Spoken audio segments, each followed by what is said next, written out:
Stage पर बैठे हुए सभी विविध प्रकार के एक एक सब्जेक्ट को जो बहुत प्रभावी रूप से जो विदर्भ के विकास के साथ है उसको लीड कर रहे हैं। और सबसे महत्वपूर्ण ये है कि ये खासदार औद्योगिक महोत्सव एडवांटेज विदर्भ क्यों है। आपको सबको पता ही होगा कि विदर्भ का विकास होना चाहिए, विदर्भ डेवलप होना चाहिए, विदर्भ के युवाओं को रोजगार मिलना चाहिए। और स्वाभाविक रूप से ये विदर्भ का विकास कैसे होगा और उसके लिए क्या करने की आवश्यकता है, उसका विचार करके ये advantage Vidarbha path of growth इस कंसेप्ट पर ये कार्यक्रम रखा है।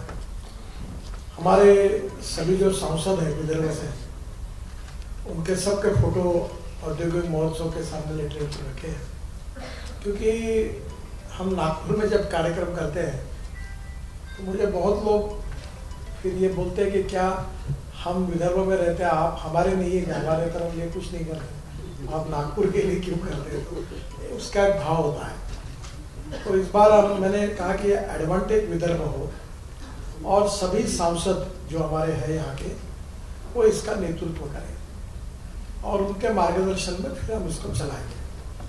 तो उसी के आधार पर ये इसकी योजना की शुरुआत हुई।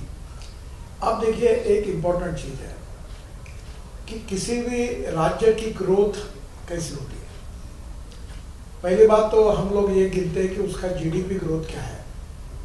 आजकल देश का जीडीपी क्या है ये चर्चा होती है, पर धीरे धीरे अब राज्य का कितना है, रीजनल विदर्भ, मराठवाड़ा, महाराष्ट्र का कितना है। अब जरूरी है ये कि डिस्ट्रिक्ट का क्या है, गढ़चिरौली का कितना है और वाशिम का कितना है, क्योंकि समतोल विकास होना चाहिए। तो इसलिए स्वाभाविक रूप से वाशिम और गढ़चिरौली एस्पायरेंट डिस्ट्रिक्ट्स हैं और इसलिए इसका विकास कैसे हो, इसका मॉडल तैयार करके हम लोग विदर्भ का सर्वांगीण विकास, that is the mission behind all this programs. तो पहली बात तो विदर्भ का विकास कैसे हो। अब विदर्भ का विकास है मतलब क्या है, विदर्भ में एग्रीकल्चर ग्रोथ रेट बढ़े, विदर्भ में मैन्युफैक्चरिंग सेक्टर का इंडस्ट्री आए, ग्रोथ बढ़े, इंडस्ट्री आएगी तो कैपिटल इन्वेस्टमेंट आएगी, कैपिटल इन्वेस्टमेंट आएगी तो रोजगार निर्माण होगा और रोजगार निर्माण होगा तो गरीबी दूर होगी। अब विदर्भ में सर्विस सेक्टर, इसमें हम क्या कर सकते हैं।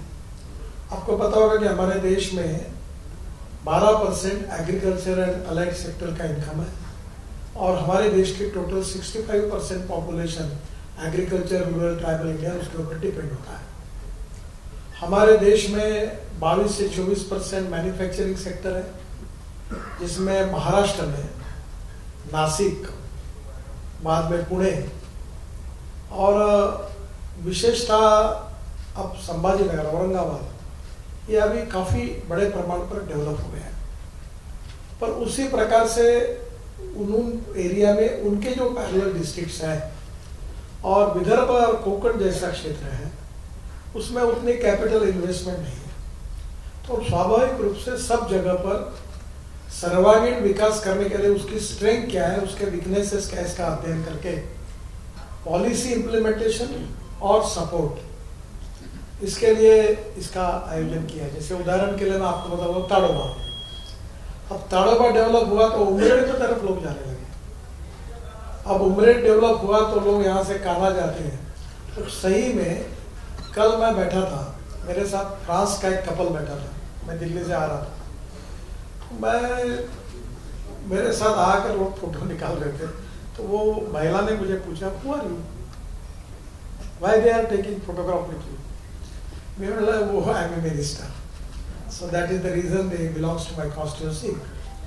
तो मैं बोला आप कहाँ से हो, फ्रांस से। दोनों की उम्र 65-70 साल की थी। बोला आप क्यों आए हो, ताड़ोबा जा और 10 दिन वहां रहने वाले हैं। अब ताड़ोबा में, पेंच में, उमरेड में और नए नए फॉरेस्ट डेवलप हो रहे हैं, उसमें ओवर बुकिंग है। और कोई बोलता था मैंने 8 टाइगर देखे, कोई बोलता था 12 देखे। अब मैं आज विश्वास के साथ कह सकता हूं कि वर्ल्ड में किसी को टाइगर के लिए देखना है तो आज विदर्भ यही बेस्ट डेस्टिनेशन है और नागपुर यही टाइगर कैपिटल है। अब प्रॉब्लम है, इसको लिए रेस्टोरेंट चाहिए, रिसोर्ट चाहिए, वहाँ जाने के लिए रोड अच्छे चाहिए, वहाँ बिजली चाहिए, पानी चाहिए, तब लोग आएंगे। तो ये इसमें से जो विकास की बात है एक एक सेक्टर की, तो मेरा आपसे मैं तो आज थोड़ा ऊपर ही बताऊंगा। और आपको अभी आशीष ने काफ़ी अच्छा बताया, पर अब ये इतने लोग हैं, कोई फिशिंग में काम कर रहा है, कोई बाम्बू में काम कर रहा है, कोई आईटी में काम कर रहा है, तो कॉफी डेवलप किया काफ़ी। तो मुझे आपको एक कहना है कि इन सब लोगों के अलग अलग आप इनसे अगर मिलेंगे, जिसकी व्यवस्था हम अपने तरफ से करेंगे, तो आपको बताएंगे कि हम इस क्षेत्र में क्या कर रहे हैं। और ये करने के बाद आप हमारे बहुत इम्पोर्टेंट साथी हैं, क्योंकि मीडिया के बिना लोगों तक हम नहीं पहुंच सकते। और इसलिए मेरा आपसे अनुरोध है कि इसका जो महत्व है वो विदर्भ के विकास से विदर्भ की गरीबी दूर होगी, किसानों की आत्महत्या कम होगी, विदर्भ का विकास होने से ग्रोथ बढ़ेगी, एक्सपोर्ट बढ़ेगा, इंपोर्ट कम होगा, इंडस्ट्री आएगी, एग्रीकल्चर अच्छा होगा। तो हमें क्या करना पड़ेगा, फिर प्रॉब्लम क्या है। अभी आपको वैसे मीडिया में भी आपके लिए मैं बोलूँगा कि जरूर इस पर जोर दो। विदर्भ में इरिगेशन प्रोजेक्ट है। अब जब मैंने देखा, स्टडी किया, मेरे एक मित्र चीफ इंजीनियर थे, उनको बोला अध्ययन करो। फिर मेरे ध्यान में आया कि विदर्भ में जितना इरिगेशन पोटेंशियल है, यूटिलाइजेशन कितना हुआ है। मैं गोसीगुत चिल्लाते हुए सब पानी आ गया, पर 8 लाख हेक्टर जमीन पानी में जाने लगी। नागपुर जिला, भंडारा, गोंदिया और चंद्रपुर, गढ़चिरौली तक हुआ कि नहीं हुआ। तो मैंने देवेंद्र जी के पास गया और मैंने उनको पत्र दिया कि आप इरिगेशन मंत्री हैं, आप ये पूरे इरिगेशन प्रोजेक्ट का 100% यूटिलाइजेशन वाला परफॉर्मेंस, उसके लिए आप मीटिंग लीजिए और हमको करा दीजिए, कैनाल सुधारिए, जो कुछ करना है करिए। तो स्वाभाविक रूप से ऐसे छोटे छोटे, अभी विदर्भ में कोल है, आपको पता है भद्रावती के फॉरेस्ट में मीथेन है, और अभी भारत सरकार ने निर्णय किया है कि वहाँ का मीथेन अगर कोई निकालता होगा जंगल में, तो उसके लिए फॉरेस्ट की परमिशन की जरूरत नहीं है। वो ड्रिलिंग मशीन आएंगी, ट्रक पर खड़ी रहेगी, अंदर जाएगी और वही ड्रिलिंग करके मीथेन निकलेगा। What is methane? यानी विदर्भ में पेट्रोल डीजल के बजाय सीएनजी विदर्भ का मिलेगा, और विदर्भ की गाड़ी और ट्रक, बसेस उस पर चलेगी। तो विदर्भ में कितना बड़ा पोटेंशियल खड़ा होगा, कितना पैसा बचेगा। ऐसी कोल है, कोल गैसिफिकेशन। अब कोल गैसिफिकेशन से मीथेन बनता है, डीएमई बनता है। डीएमई ये जो है ये अगर हम लोग एलपीजी में डालते हैं, तो अमेरिका में डालते हैं, तो उससे हमारे गैस सिलेंडर की कीमत 100 रुपए कम हो सकती है। तो हम WCL के पीछे लगे कि हमारे कोल गैसिफिकेशन का प्रोजेक्ट हमारे यहाँ। पेट्रोलियम रिफाइनरी के लिए आपने वो हमारे बहुत प्रयास करते हैं, माहेश्वरी जी। अब उन्होंने मुझे 2-3 बार बड़े बड़े लोग लाए, मुलाकात कर दी। अब मैंने उनको कहा कि रिफाइनरी को पानी लगता है और जगह लगती है। अब कुही में MIDC की 2500 एकड़ जमीन है, और मैंने कहा कि नाग नदी का जो पूरा पानी है, अभी कुछ MSCB को ले रहे हम लोग, कोराडी खापरगढ़, पूरे रिफाइनरी को लगने वाला पानी रिसाइकलिंग करके डैम बनाकर हम आपको मिल जाएगा। तो पानी भी और जमीन भी रेडी है, जो आता वो 2 महीने में रिफाइनरी का काम शुरू कर सकता है। एक बार रिफाइनरी आएगी तो बहुत बड़ी डेवलपमेंट होगी। तो मेरा आपसे एक ही कहना है कि यहाँ की जो स्थिति है, मिनरल्स है, फॉरेस्ट है, हमारी जो स्ट्रेंथ है, उसका और अच्छा यूटिलाइजेशन कैसे हो, नई नई टेक्नोलॉजी हमारे पास कैसे आए। स्टार्टअप में चौधरी जी काम कर रहे हैं। मैं आपको प्रार्थना करूँगा कि नागपुर का IIM में आप एक बार जाइए, और ये IIM बनाने समय मैंने बहुत कष्ट उठाया। सरकार के नियमों को अलग करके मैंने KP गुरनानी, प्रकाश जावड़ेकर उस समय मंत्री थे, और मैंने कहा कि मैं जो बोर्ड बनाना चाहता हूँ, तो मैं शायद BJP के यहाँ के कोई कार्यकर्ता को चिपका सकता था, पर मैंने टेक महिंद्रा के चेयरमैन KP गुरनानी और वर्ल्ड के अंडरग्राउंड लोगों का बोर्ड बनाया। और आज वहाँ स्थिति ऐसी, आप एक बार केवल IIM पे फोटो देखो अंदर जाके, आज भारत में सभी आईएम के डायरेक्टर को हमारे जो धर्मेंद्र प्रधान कहते हैं कि जाओ और नागपुर का आईएम देख के आओ। इतना सुंदर आईएम, और अभी इंटरनेशनल लेवल का उसको ये मिल गया। हमारा VNIT डॉक्टर पडोड़े सर है, यूनिवर्सिटी में हमारे चौधरी जी वाइस चांसलर, मैंने उनको कहा कि हमारे लड़के जो इंजीनियरिंग को पढ़ रहे हैं वो एग्जीबिशन में आने चाहिए, उनको टेक्नोलॉजी का मालूम होना चाहिए, और वो जो मालूम होगी तो उससे लोग उसका उपयोग करेंगे। तो इसलिए आप लोगों का ये है कि इंजीनियरिंग कॉलेज के सभी लड़कों का कोऑर्डिनेशन इस एग्जीबिशन में 4 दिन अलग अलग इसमें उनका हो, और उनके रुचि के विषय में ये भविष्य के हमारे एंटरप्रेन्योर है। अभी डिफेंस की इंडस्ट्री है, नवाज साहब का अभी 40% एक्सपोर्ट है। अब वो हमारे साथ एक डिफेंस में हम क्या कर सकते हैं, तो स्वाभाविक रूप से इस प्रकार का पूरा अध्ययन किया गया। पर ये सब लोग पैसा कब इन्वेस्ट करेंगे, जब विदर्भ में water, power, transport and communication है, जो सरकार की जिम्मेदारी है। कुछ राज्य सरकार की जिम्मेदारी है, कुछ भारत सरकार की। राज्य सरकार की जिम्मेदारी देवेंद्र जी के ऊपर छोड़िए। उन्होंने कहा कि जो जो राज्य सरकार से लगते हैं वो सब काम मैं यहाँ रिजॉल्व कर दूंगा। भारत सरकार का जो है वो मेरे पास जिम्मेदारी है। रोड तो मैंने पूरे बना दिए, अभी जो अपेक्षा नहीं थी वहां भी 4 लेन बन गया। अब पावर हमारे पास सरप्लस है, पानी की कमी नहीं है। टेलीकम्युनिकेशन के टावर अब अपने गढ़चिरौली के इंटीरियर में लगाने के लिए वो भी काम शुरू हो गया। तो वाटर, पावर, ट्रांसपोर्ट, कम्युनिकेशन हो गया। तो स्वाभाविक रूप से अब आने वाले इन्वेस्टर को जो विदेशों से आ रहे हैं और वो नागपुर ऐसे डेस्टिनी को चुनना चाहते हैं। आपको पता होगा ही शायद, जिसका उल्लेख अभी आशीष ने किया, कि 5 IT कंपनी में से 4 आई, और ये 4 में जो एम्प्लॉयमेंट लगने वाली है 2 साल में, कैन यू इमेजिन, 1 लाख लोगों को लगेगी। एक कोई बोलता 25,000, किसी को 35,000, किसी को 28,000 लड़के चाहिए, और आज मियान में 68,000 लोगों को रोजगार मिला है। और अगर ये 1 लाख लड़के IT में लग जाएंगे नागपुर में, तो इनको अगर 30-40 हजार रुपये महीना मिलेगा, वो घर खरीदी करेंगे तो बिल्डर खुश होगा, वो किराना दुकान जाएंगे तो उसका धंधा बढ़ेगा, वो कपड़े अच्छे खरीदी करेंगे तो उसका धंधा बढ़ेगा, रेस्टोरेंट में रोज रात को जाएंगे तो रेस्टोरेंट तैयार होंगे। पूना में वो चांदनी चौक का मैंने इनॉग्रेशन का कार्यक्रम होने के बाद मैं गया, तो एक लाइन में 5 रेस्टोरेंट थे, और एक एक रेस्टोरेंट की कैपेसिटी 300-400 थी, गार्डन रेस्टोरेंट। मैं बोला ये चलते हैं? बोले चलते क्या बात कर रहे, रात को बुकिंग नहीं मिलता, 2-2, 3 दिन पहले लोग करते हैं। क्यों करते हैं? क्योंकि IT कंपनी आई, लाख, 1.5 लाख का पैकेज आया, पैसा है हाथ में, सब रात को खाना खाने के लिए अलग अलग, आज मैक्सिकन खाएंगे, कल चाइनीज खाए। इससे परचेसिंग पावर बढ़ी। परचेसिंग पावर बढ़ने से ग्रोथ बढ़ती है, ग्रोथ मल्टीप्लाई होती है तो विकास होता है। तो विदर्भ का ये मल्टीप्लाई विकास हो, रोजगार निर्माण हो। अब आपको मेरा अन्यथा मत लो, इंडस्ट्री शुरू होगी तो आपको एडवर्टाइजमेंट मिलेगी और तुमको एडवर्टाइजमेंट नहीं मिलेगी तो तुम्हारा क्या हाल होगा। आज अगर यहाँ सक्सेसफुल कोई ना कोई वर्धापन दिन करेगा, एडवर्टाइज भूमि पूजन करेगा, आपका फुल पेज आ गया। तुम्हारे मालिक अगर करोड़ों में कमाएंगे तो बोलेंगे 7वां वेतन आयोग लगाओ। अगर वही घाटे में जाएगा तो आपको कहां से मिलेगा।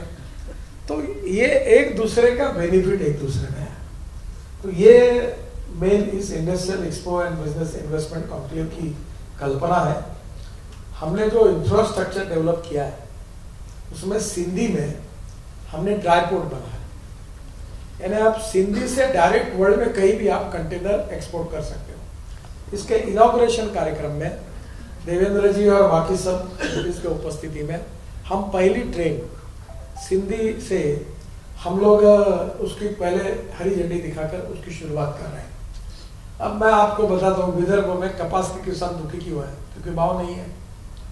अब विदर्भ के कपास की गांठी निकलती कहाँ जाती? JNPT, JNPT से कहाँ जाती? कोलंबो, कोलंबो से कहाँ जाती? ढाका।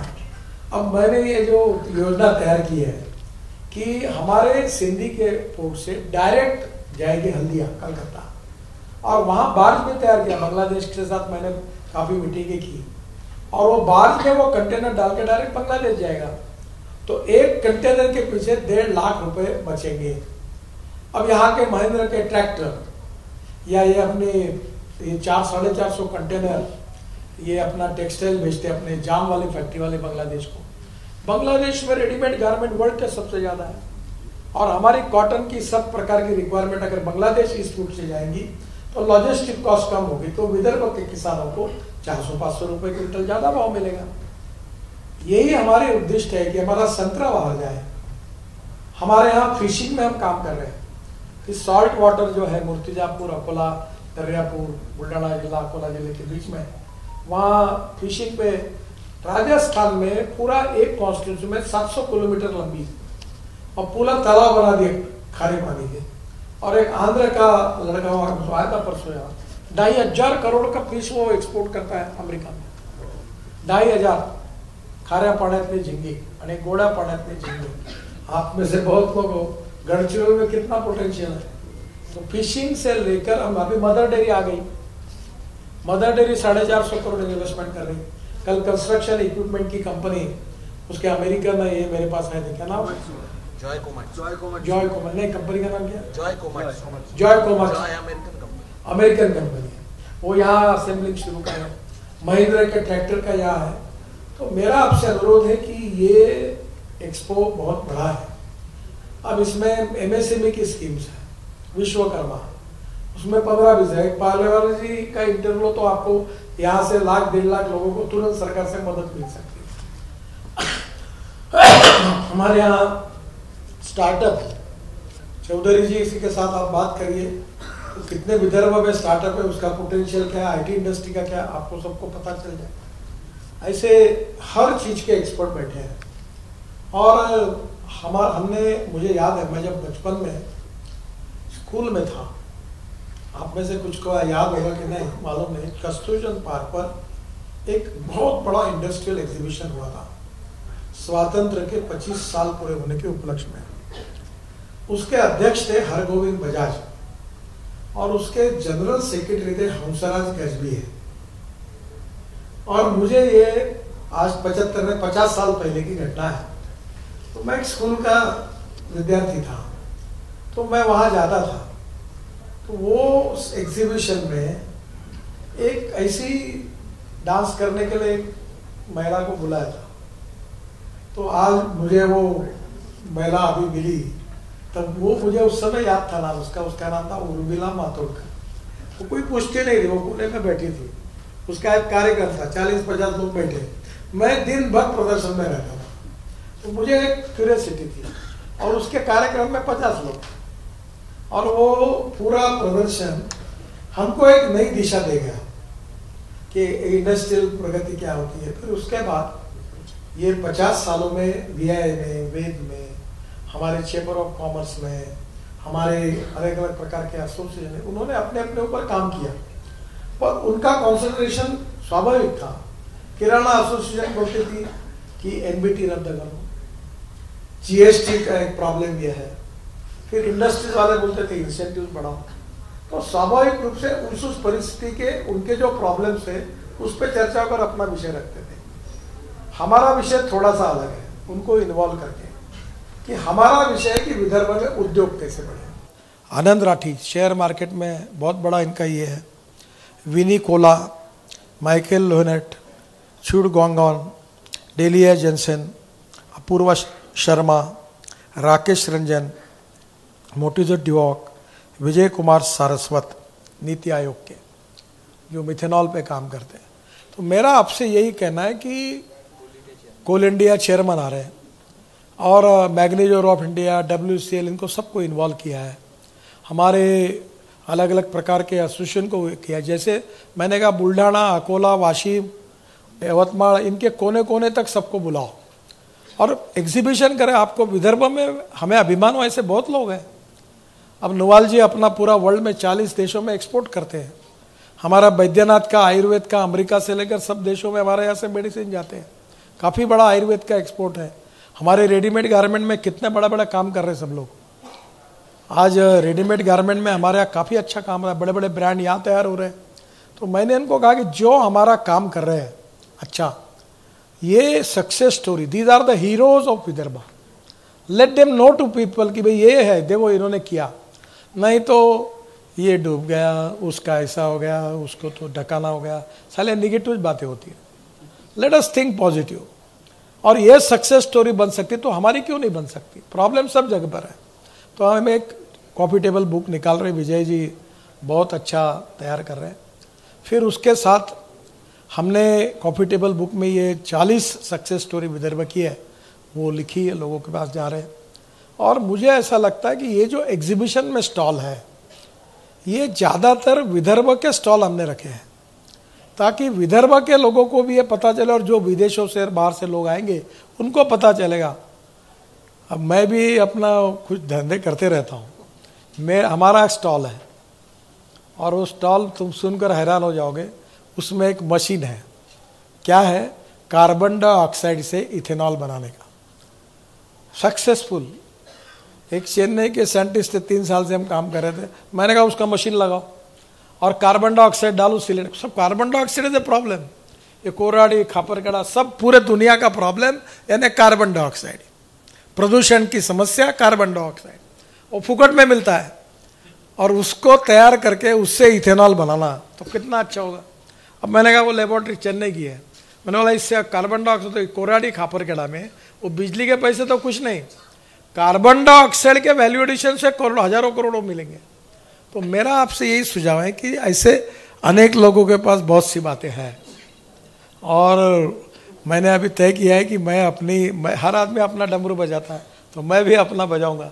तो मैंने अपने दिल्ली की इनोवा की गाड़ी है जो 100% इथेनॉल पे चलती है, वर्ल्ड की पहली, तो मैंने वो कंपनी को बोला कि दूसरी गाड़ी भेजो यहाँ, नहीं तो मैं ये गाड़ी दिल्ली नागपुर लेके चलूँ, ताकि मैं लोगों को बताऊंगा देखो पेट्रोल डीजल 16 लाख करोड़ का क्यों इंपोर्ट कर रहे हैं, इलेक्ट्रिक की गाड़ी लो, इथेनॉल की लो, हाइड्रोजन का बस घूमे, यहाँ ट्रक घूमे उसमें।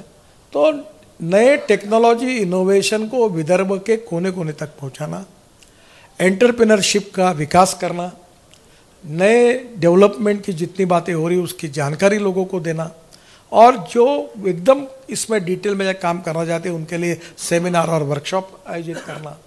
और सरकारी के तरफ से अड़चन होगी तो हम लोग जो एमपीज है, एमएलएज है, मंत्री है, हम बैठकर पॉलिसी में अटके हुए कामों को कैसे जल्दी करा के दें, ताकि विदर्भ की ग्रोथ बढ़े, विदर्भ में रोजगार बढ़े और विदर्भ का विकास हो। यही बेसिक कंसेप्ट है। वैसे मेरी एक अड़चन है, मैं सब जगह हूँ और सब जगह नहीं हूँ, मैं ये पूरे इसमें लगभग नहीं के बराबर हूँ। अभी कल मैं वो खासदार सांस्कृतिक महोत्सव में 400-500 लोग काम करते हैं, अब मेरी कोई ज़रूरत ही नहीं है, मेरा एक ही होता है कि मेरा फोटो और नाम से कोई एडवर्टाइजमेंट और स्पॉन्सरशिप मिलती है, उतना ही मेरा उपयोग है, तो मुझे बाकी कुछ मालूम नहीं। औद्योगिक महोत्सव में ये सब काम कर रहे हैं, मैंने कहा नए नए लोगों को बोलो जो करना चाहते हैं उसको लीडरशिप दो, और ये बहुत अच्छा काम आशीष काड़े, विजय शर्मा बहुत टैलेंटेड है, आउटस्टैंडिंग है, बहुत मेहनत करके उन्होंने नई जनरेशन के लोगों को इकट्ठा किया और सबको साथ में लेकर इन्होंने सबको इन्वॉल्व किया। Division of work and decentralization of power, एक एक हेड बना के उनको इसकी जिम्मेदारी दी, और विदर्भ के सभी ट्रेड बिजनेस के लोगों को इन्वॉल्व कर रहे हैं।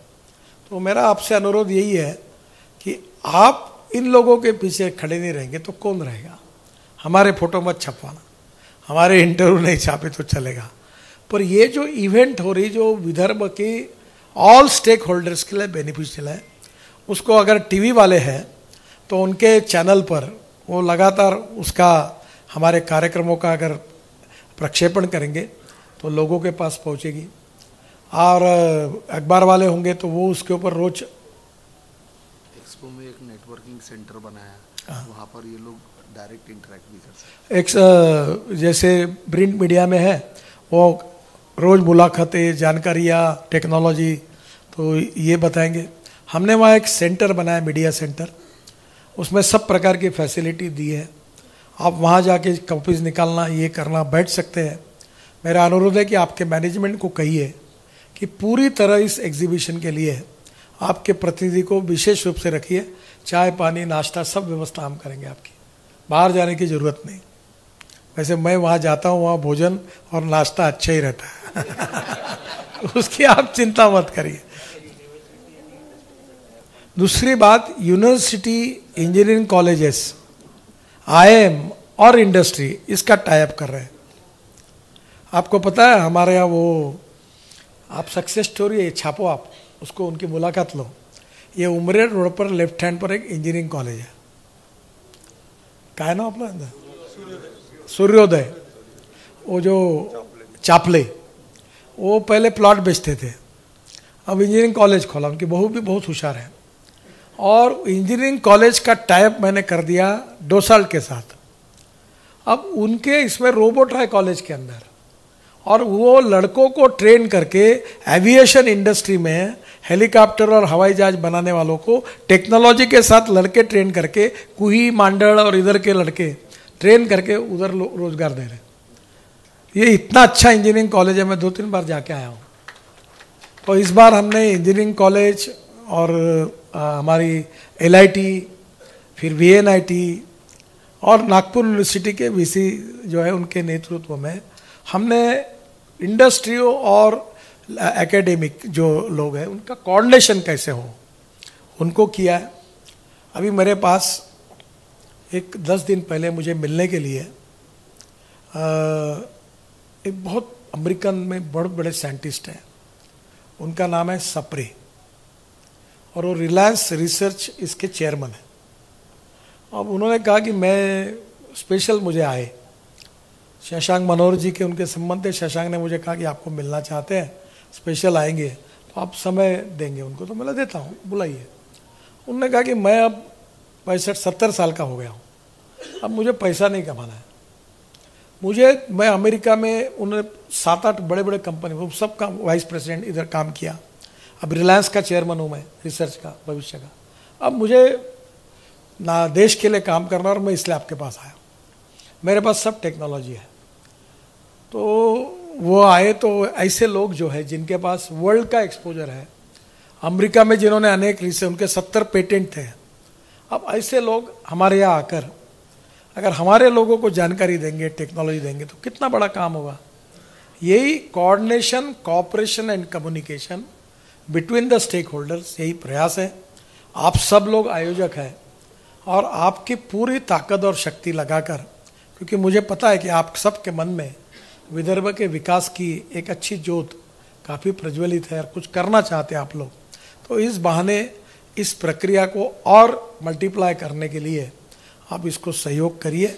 एक छोटा अनुरोध है, मैंने बहुत से बातें छोड़ दी, बहुत बड़ा डिटेल है तो समय भी जाता, पर ये हमारे में से मीडिया कोऑर्डिनेट कौन कर रहे हैं? विजय। एक काम करिए कि विजय के साथ बैठकर आपको वो नाम देंगे कौन कौन किस में क्या काम हो रहा है, और आप जरूर एक एक सेक्टर पर लिखिए।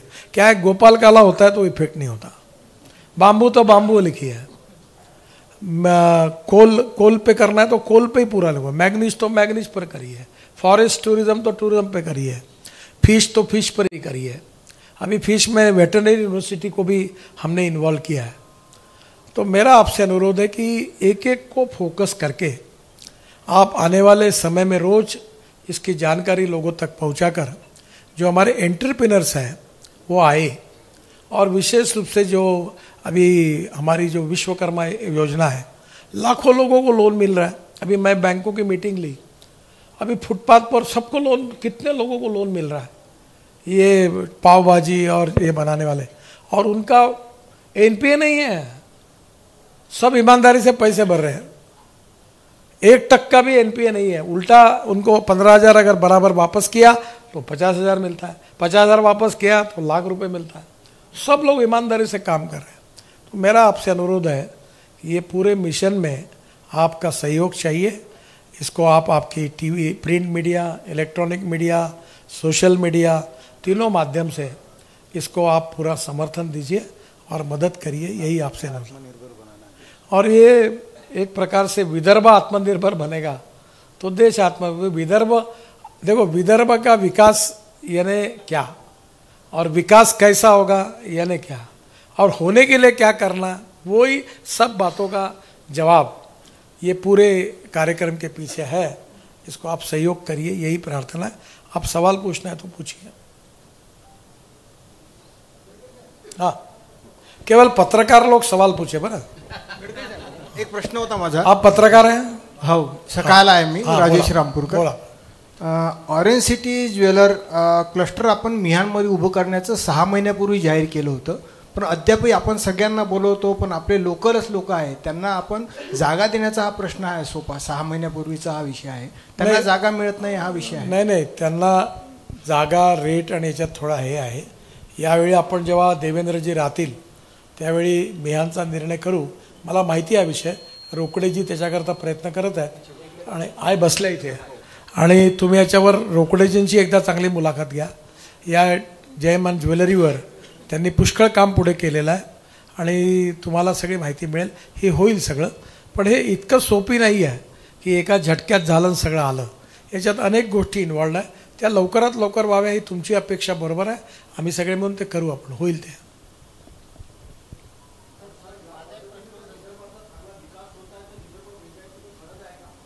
या विषयावर मला काही बोलायचं नाही, हा आजच्या एजेंडाशी संबंधित नाही।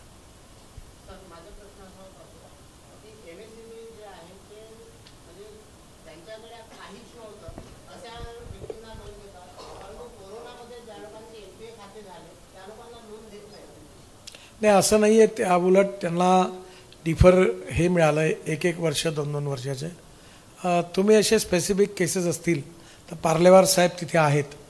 तर माझं म्हणणं हेच आहे की या निमित्ताने तिथे 4 दिवस लोक जेव्हा येतील, अलग अलग प्रकारचे चेंबर्स राहतील, तर अशा लोक त्यांच्याशी भेट होईल, चर्चा होईल, आपण मार्ग काढू।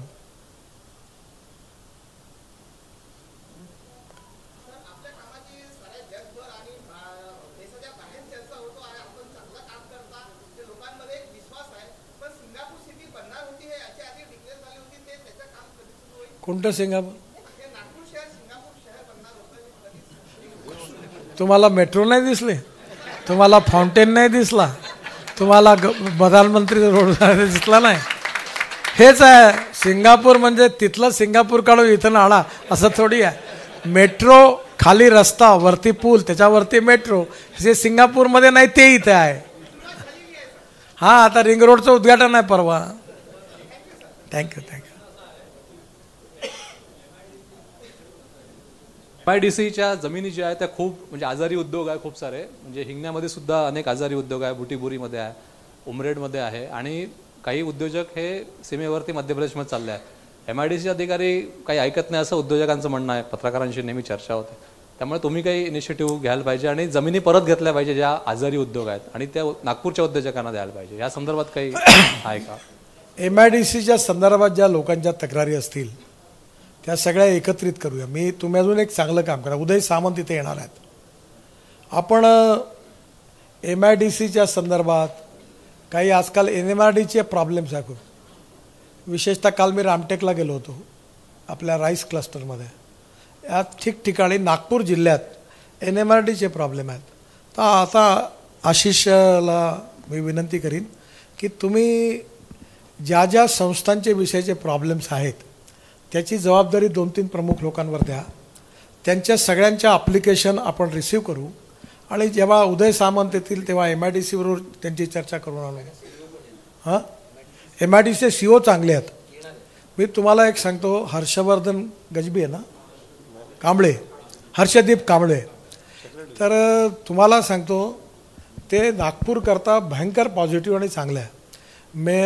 मदर डेअरी करता त्यांनी सरकारी कंपनीला इन्सेंटिव्ह मिळत नाही, त्यांनी 400 कोटी रुपयाच्या त्या स्कीममध्ये त्यांनी मदर डेअरीला ते एक्झम्पशन दिलं। आणि मी मदर डेअरीच्या चेअरमॅनला की हे तुमचं कायदेशीर मिळू शकते असा तुमचा अधिकार नव्हता। आता हे जे 400 कोटी आहे तुम्ही इथे भाजी प्रकल्प, संत्रा प्रकल्प, अजून बाकीच्या ज्यात टाका। तर त्यांनी फटाफट सगळ्या जागा करून प्लॉट करून दिल्या। तर मला आपण एक काम करू, MIDCच्या संदर्भात हर्षदीप कांबळे यांचं एक चांगली मीटिंग सगळ्या समस्यांकरता ऑर्गनाईज करू, पण आम्हाला समस्या आत्ता 3-4 दिवसाच्या आत द्या, आम्ही त्यांना देऊ, त्यांचं एक सेशन करून त्यात करू। दुसरी गोष्ट, NMRDच्या असतील तर त्या द्या, पॉवरच्या असतील तर त्या द्या, ज्या ज्या असेल त्यात देवेंद्रजी स्वतः लक्ष घालणार आहे। भारत सरकारच्या MSCमध्ये मला सांगा पार्लेवार जे आहेत त्यांच्याकडे ते लक्ष घालतील आणि या निमित्ताने आपण सगळे प्रश्न जास्तीत जास्त मार्गी कसे लावता येईल ते प्रयत्न करू.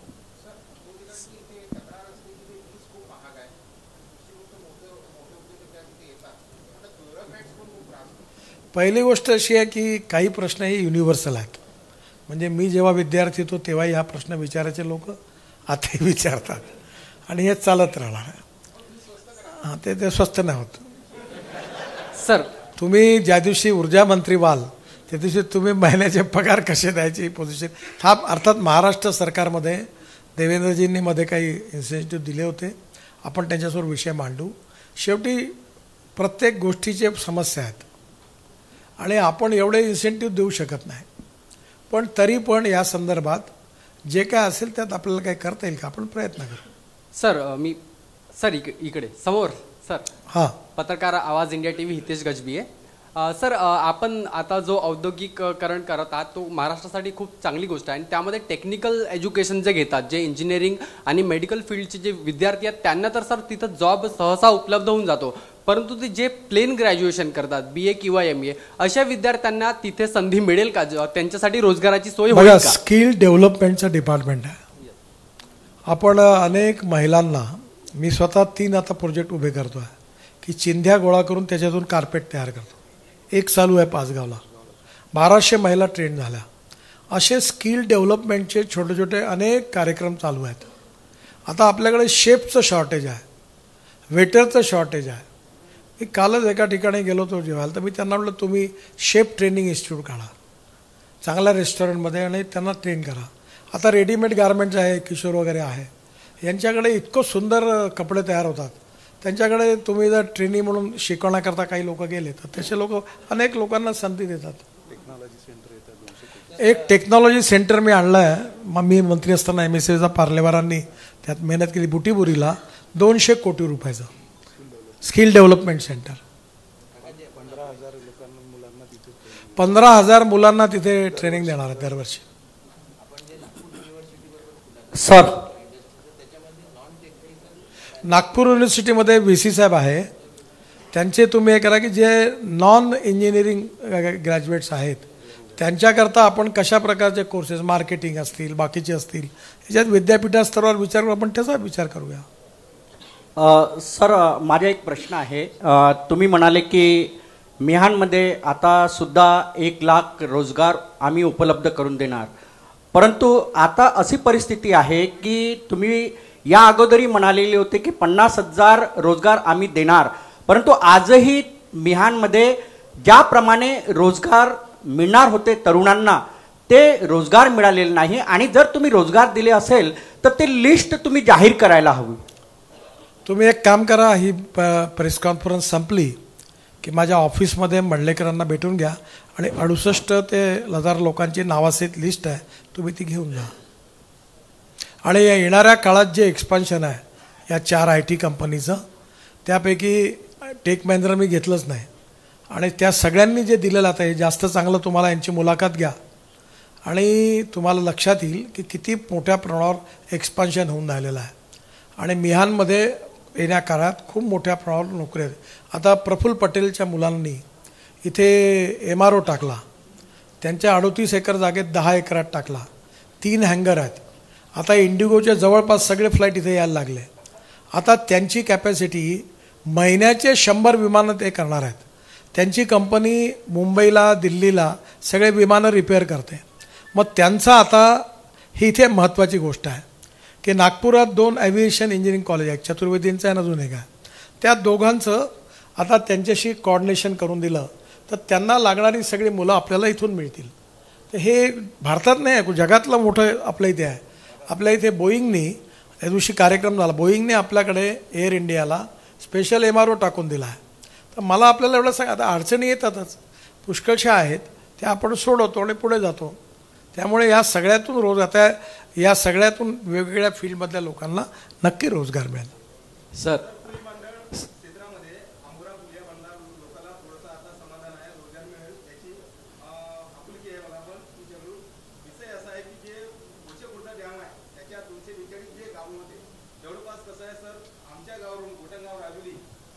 साहेब तुमचा माझ्या आजच्या प्रेस कॉन्फरन्स गोसीखुर्दचा पुनर्वसन तुमचा विषय महत्त्वाचा आहे आणि पुनर्वसनाचा परवा देवेंद्र मी तिथे गेलो होतो. तुम्हाला उत्तर देतो, बसा तुम्ही. आपण त्याच्यात काही प्रश्न अडकलेले आहे, अजून बरेच सुटलेत पण काही अडकले आहे. देवेंद्रजींना आपण वेगळ्या मार्गाने मला एकदा पुन्हा सगळे प्रश्न आणून द्या, आपण एक मिटिंग ठेवून प्रश्न सोडू. पण एक विनंती करतो की आंबोराचा पूल हा जागतिक दर्जाचा झाला आहे. तुम्हाला एफेल टॉवरमध्ये गेल्याचं अनुभव मिळेल आणि त्यावरती टॉवरच्या वरती जे रेस्टॉरंट आहे त्याच्या खाली काच लावली आहे. त्या काचेतून 500 मीटरहून सगळं दिसते, रस्ता, गाड्या. आम्ही तिथे नाश्ता करून आलो. त्यामुळे हे आणि तिथे आता देवेंद्रजींनी 200 कोटी PWDला आणि 50 कोटी इरिगेशनला दिले आहे ती सगळं डेव्हलप करायला. आणि मी ऑलरेडी एक भगवान गौतम बुद्ध आणि शंकराच्या ह्याच्यावर ज्यांनी आपला याचा शो केला ते पुतळ्याचा, त्यांना दिलं, त्यांचं काम पूर्ण झालं. आता तिथे प्रॉब्लेम असा आला की उद्घाटनाच्या आधीच पण ते पाण्याची लेवल नव्हती जिथे ऑडिटोरियम बांधायचं आहे, तर ते आता लेवल कालच कमी झाली. आता त्या कॉन्ट्रॅक्टरचं तिथे काम सुरू आहे. तिथे मोठा ऑडिटोरियम होणार आहे आणि रोज बघणार आहे. तिथे आता आवश्यकता काय आहे, आता कुही मांडळ क्षेत्रात 3 स्टार 2 स्टार या लेवलचे चांगल्या क्वालिटीचे रिसॉर्ट सुरू करायची गरज आहे. तिथल्या लोकांनी पुढे याव्या, जागा सुरू करावं किंवा रेस्टॉरंट. पण तिथले लोक सगळे रस्त्यावरच बसतात, फुटपाथवर, तसे लोक येणार नाहीत. त्यामुळे तिथे यासंबंधी रस्त्याच्या ह्याच्यावर आपण कसं करता येईल, तिथल्याच लँड ओनरनी, भूमिपुत्रांनी हे सगळं एक्सप्राइज करून सुरू करावं याच्याकरता प्रयत्न सुरू आहे.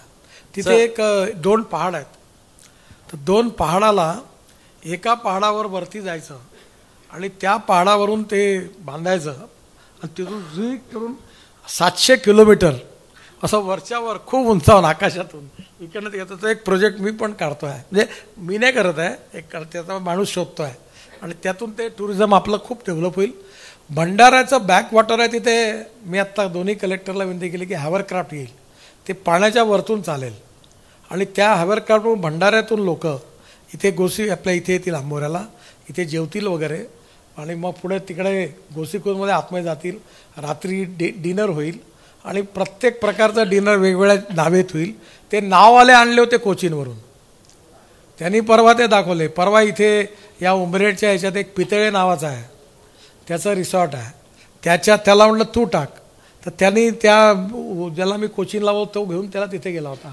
नंतर परवा ज्यांनी गोव्यामध्ये मोठा रिसॉर्ट टाकला 2 म्हणून, ज्यांचं जे पहिलं अँग्रिया शिप होतं मुंबई टू गोवा, त्यांना आणलं. त्यांना मी काल 4-5 ते तिथे जाऊन आले. पण इथल्या स्थानिक लोकांनी पुढे व्हावं आणि हे एक पर्यटनाकरता प्रोजेक्ट डेव्हलप करण्यासारखं आहे आणि ताडोबा इतकंच आकर्षण निर्माण करणार आहे. सर तुमसर मोहाडीसाठी सर आता तुम्ही हे नाही, तुम्ही काही पॉलिसी मोहाडी संदर्भात प्रश्न आहे. सर तुमसर MIDC आणि मोहाडी MIDC मध्ये सर लीजवर घेतलेले प्लॉट अजूनही उद्योग सुरू करण्यात आलेले नाही आहेत, तर त्याबद्दल आपण काय उपाययोजना कराल? आणि खंबाटा जी कंपनी एवढी मोठी मॅग्नीजची सर कंपनी बंद झालेली आहे, तिथं बेरोजगारी निर्माण झाली आहे सर, त्याच्याबद्दल? हे बा मी तुम्हाला सांगतो, माझ्या जन्मापासून आणि मृत्यूपर्यंत हे सगळे प्रश्न चालत राहणार आहे. तुम्ही आपले मांडत जा आणि आपण सोडवत जाऊ. आता काय आहे की जो प्लॉट विकत घेतो त्याला बँक लोन देत नाही, ज्याला बँक लोन देते त्याचा मार्केट कोविडमुळे खराब झाला, तो NPAत गेला. आता हे सगळे कधी संकट येणार आहे, कधी धंदा तेजीत जाणार आहे, कधी मंदीत जाणार आहे, कोणाचे प्रश्न सुटले नाही. तर म्हणून जेव्हा MIDCच्या बरोबर याल तर काय असेल तर निवेदन घेऊन या, उदय सामंत बरोबर चर्चा करू, आपण सोडवूया. Last question.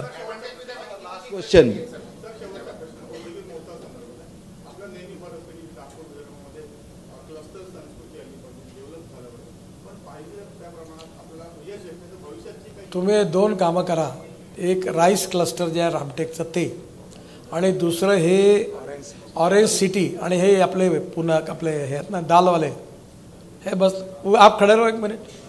यांचं एवढं चांगलं क्लस्टर आहे ते बा. आणि ऑरेंज क्लस्टर जे आहे त्या इकडे आपल्या उत्तर नागपुरात उप्पलवाडीमध्ये, तुम्हाला आश्चर्य वाटेल, रिलायन्सचे जे शर्ट आहेत ते सगळे नागपुरात बनतात.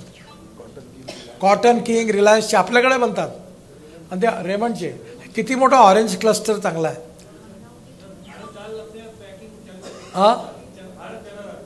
अच्छा, आता ही जी खाऱ्या पाण्यामुळे ढाळ होते ना, दर्यापूर मूर्तिजापूर, त्याची वेगळी मागणी आहे, त्याच्याकरताही पुन्हा लोक काम करायला लागलेत. आपल्या सगळ्यांचे आभार, धन्यवाद.